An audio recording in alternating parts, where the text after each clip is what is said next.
आपका मेरे चैनल आदि अनादि अनंत ज्ञान में स्वागत है। दोस्तों, नवरात्र प्रारंभ होने वाले हैं। आइए जानते हैं नवरात्र में देवी माता के 9 रूप और 9 विशेष भोग। नवरात्र के 9 दिनों में आदि शक्ति दुर्गा के 9 रूपों को पूजन किया जाता है। माता के इन 9 रूपों को नव दुर्गा के नाम से भी जाना जाता है। नवरात्र के 9 दिनों में माँ दुर्गा के जिन 9 रूपों का पूजन किया जाता है उनमें पहला शैलपुत्री, दूसरा ब्रह्मचारिणी, तीसरा चंद्रघटा, चौथा कुष्मांडा, पांचवा स्कंद माता, छठा कात्यायनी, सातवां कालरात्रि, आठवां महागौरी और 9वां सिद्धिदात्री की पूजन की जाती है। नवरात्र के 9 दिनों तक विधिवत उपवास करने के बाद अश्विन मास शुक्ल पक्ष की 9वीं तिथि के दिन उपवासों का समापन किया जाता है।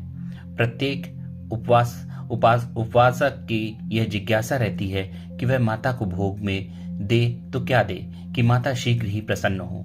हिंदुओं का कोई भी उपवास भोग प्रसाद के बिना पूरा नहीं होता है। व्रत किसी भी उद्देश्य के लिए किया गया हो उसमें देवी देवताओं को भोग अवश्य लगाया जाता है। नवरात्र के 9 दिनों में 9 देवियों को अलग अलग भोग लगाया जाता है। आइए जानते हैं कि 9 देवियों को किस तरह से हम भोग लगाते हैं। माता शैलपुत्री को लगाए जाने वाले भोग के बारे में जानते हैं। शुक्ल पक्ष की प्रतिपदा को प्रथम नवरात्रा होता है।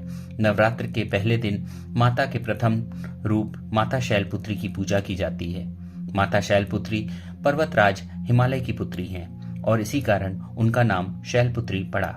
इस दिन उपवास करने के बाद माता के चरणों में गाय का शुद्ध घी अर्पित करने से आरोग्य का आशीर्वाद प्राप्त होता है और उपवास करने वाला निरोगी रहता है।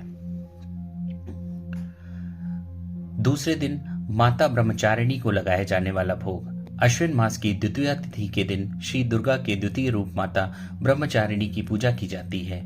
माता इस रूप में तपस्विनी स्वरूपा होती है। माता पार्वती ने भगवान शंकर को पति के रूप में पाने के लिए तपस्या साधना की थी। उसी रूप के कारण उनका नाम ब्रह्मचारिणी पड़ा। इस दिन माता ब्रह्मचारिणी को प्रसन्न करने के लिए उनको शक्कर का भोग लगाया जाता है।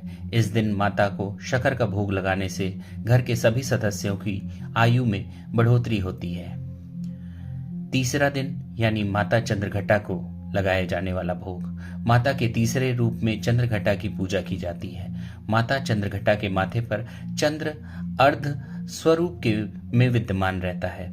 नवरात्र के तीसरे दिन इनका पूजन अर्चन किया जाता है। माता चंद्रघटा का पूजन करने से उपवासक की सभी मनोइच्छा स्वतः पूरी हो जाती है तथा वह सांसारिक कष्टों से मुक्ति पाता है।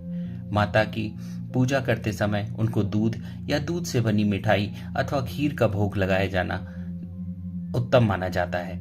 भोग लगाने के लिए एक थाल ब्राह्मण के लिए भी निकाली जाती है। ब्राह्मण को भोजन के साथ साथ दक्षिणा आदि भी दान में दी जाती है। माता चंद्रघटा को खीर का भोग लगाने से उपवासक को दुखों से मुक्ति प्राप्त होती है और उसे परम आनंद की प्राप्ति होती है। अगला दिन यानी चतुर्थ दिन माता कुष्मांडा को लगाए जाने वाला भोग। नवरात्रि का चौथा दिन माता कुष्मांडा की पूजा आराधना करने का है। यह माता कुष्मांडा का चौथा रूप है। एक मान्यता के अनुसार ब्रह्मांड की उत्पत्ति माता कुष्मांडा के उदर से हुई है। नवरात्रि के चौथे दिन इनकी पूजा आराधना की जाती है। चौथे नवरात्रि को जो जनपूर्ण विधि विधान से उपवास करता है उसके समस्त रोग शोक नष्ट हो जाते हैं। माता कुष्मांडा की पूजा करने के बाद इस दिन उनको मालपुओं का भोग लगाया जाता है। यह प्रसाद मंदिरों में बांटना भी इस दिन शुभ रहता है। इस दिन माता को मालपुए का भोग लगाने से माता प्रसन्न होकर उपवासक की बुद्धि का विकास करती है और साथ साथ निर्णय करने की शक्ति भी बढ़ाती है।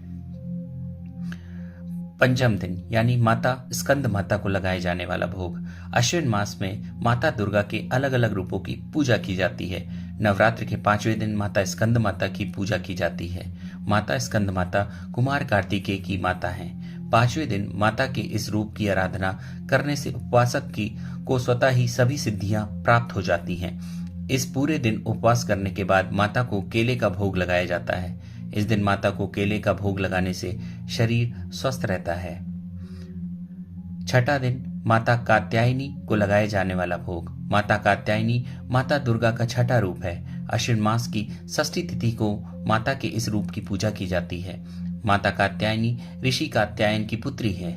माता को अपनी तपस्या से प्रसन्न करने के बाद उनके यहाँ माता ने पुत्री के रूप में जन्म लिया। इसी कारण वे कात्यायनी कहलाई। नवरात्र के छठे दिन इनकी पूजा आराधना की जाती है। इस दिन माता को भोग में शहद दिया जाता है। माता कात्यायनी को शहद का भोग लगाने से उपवासक की आकर्षण शक्ति में वृद्धि होती है। सप्तमी तिथि यानी माता कालरात्रि को लगाए जाने वाला भोग। सप्तमी तिथि में माता के कालरात्रि स्वरूप की पूजा आराधना की जाती है। ये माता काल अर्थात बुरी शक्तियों का नाश करने वाली है, इसलिए इन्हें कालरात्रि के नाम से भी जाना जाता है। नवरात्र के 7वें दिन इनकी पूजा अर्चना की जाती है। इस दिन साधक को पूरे दिन का उपवास करने के बाद माता को गुड़ का भोग लगाया जाता है। इसी भोग की एक थाली भोजन सहित ब्राह्मण को दान दक्षिणा दी जाती है। इस प्रकार माता की पूजन करने से व्यक्ति पर आने वाले शोक से मुक्ति मिलती है और उपवासक पर आकस्मिक रूप से आने वाले संकट भी कम होते हैं। अष्टमी, माता महागौरी को लगाए जाने वाला भोग। श्री दुर्गा अष्टमी के दिन माता के 8वें रूप महागौरी की पूजा की जाती है। अपने गोरे रंग के कारण इनका नाम महागौरी पड़ा है। माता के महागौरी रूप का पूजन करने पर माता प्रसन्न होकर उपवासक के हर असंभव कार्य को भी संभव कर आशीर्वाद देती हैं। इस दिन माता को भोग में नारियल का भोग लगाया जाता है और ब्राह्मण को भी नारियल दान में देने की प्रथा है। यह माता निसंतानों की मनोकामना पूरी करती है। माता सिद्धिदात्री को लगाए जाने वाला भोग। नवरात्र के 9वें दिन सिद्धिदात्री की पूजा आराधना का होता है। माता सिद्धिदात्री को सभी प्रकार की सिद्धियां देने वाला कहा गया है। नवरात्रि के 9वें दिन इनकी पूजा और आराधना की जाती है।